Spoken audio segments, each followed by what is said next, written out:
Voilà, donc nous sommes ici à Carmaux, nous sommes sur les terres de Jean Jaurès. Personne ne peut dire de quelle obédience politique serait Jean Jaurès s'il était parmi nous aujourd'hui.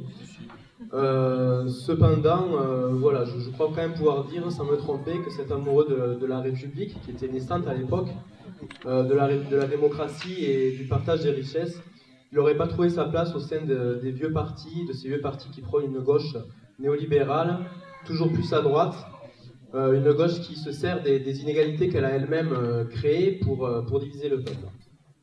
Ce qui est certain, c'est qu'il se battrait aujourd'hui contre les lobbyistes qui empoisonnent la vie démocratique.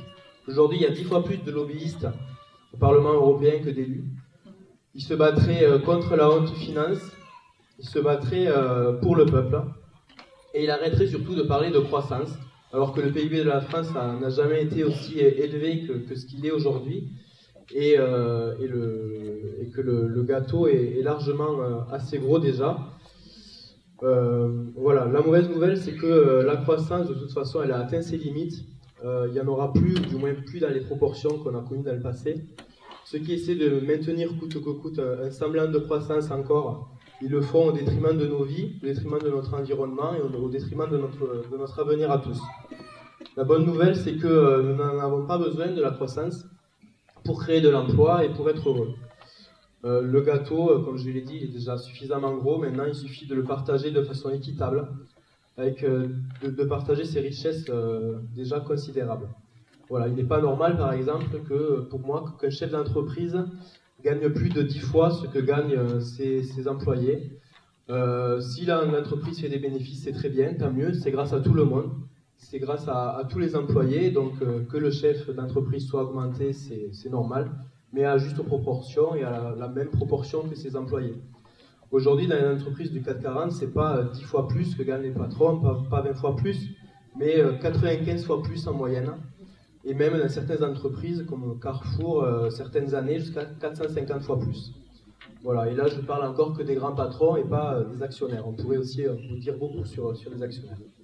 Si ces richesses étaient réparties de façon équitable entre tout le monde, on pourrait en Europe gagner tous en moyenne 5 000 euros par mois. 5 000 euros par mois, c'est considérable. C'est ce qui permettrait à chacun d'être heureux, puisque contrairement à ce qu'on dit, hein, on a tendance à dire l'argent ne fait pas le bonheur. C'est faux, il y a de nombreuses études scientifiques qui ont été faites là-dessus. L'argent fait le bonheur, effectivement, mais jusqu'à 5 000 euros en moyenne. Voilà. Au-delà, ça ne sert plus à rien de gagner un centime de plus. On ne gagnera pas de bonheur supplémentaire. Et cette somme-là, on pourrait tous l'avoir si tout était réparti correctement. Voilà, je croise chaque jour de nombreuses personnes qui, comme moi, travaillent 50 heures par semaine, qui ont des postes à responsabilité et qui pourtant sont payés au SMIC. Il y a 1 million de travailleurs pauvres en France, 1 million qui travaillent et qui n'arrivent pas à joindre les deux bouts. Aujourd'hui en Europe, on a besoin de partage, on a besoin de démocratie, on a besoin d'énergie renouvelable, on a besoin de mesures qui préservent notre environnement et qui à la fois créent de l'emploi. Il y a des tas de façons possibles de le faire. Il y a le ferroutage par exemple. Voilà, le ferroutage et le fret par train pourraient créer des milliers d'emplois, débarrasser nos routes des camions. Il suffirait, comme le fait la Suisse d'ailleurs, de taxer lourdement les camions. La rénovation énergétique, c'est un autre point. Ça pourrait créer 1 million d'emplois en Europe et ça pourrait faire économiser beaucoup sur sa facture énergétique. Il suffirait pour ça de se donner simplement les moyens d'atteindre les objectifs de l'accord de Paris sur le climat. Voilà. Comme le disent d'autres élus, Macron a donné aux entreprises 22 milliards d'euros par an sous forme de CICE. Tout ça pour créer 100 000 emplois. Ça représente 20 000 euros par mois et par poste. En même temps, il a supprimé les emplois aidés qui coûtaient à l'État 550 euros par mois et par poste, c'est-à-dire 36 fois moins. Pour moi, il n'y a pas une énorme cohérence là-dedans et c'est assez difficile de soutenir avec ce genre de mesures que leur priorité, c'est l'emploi.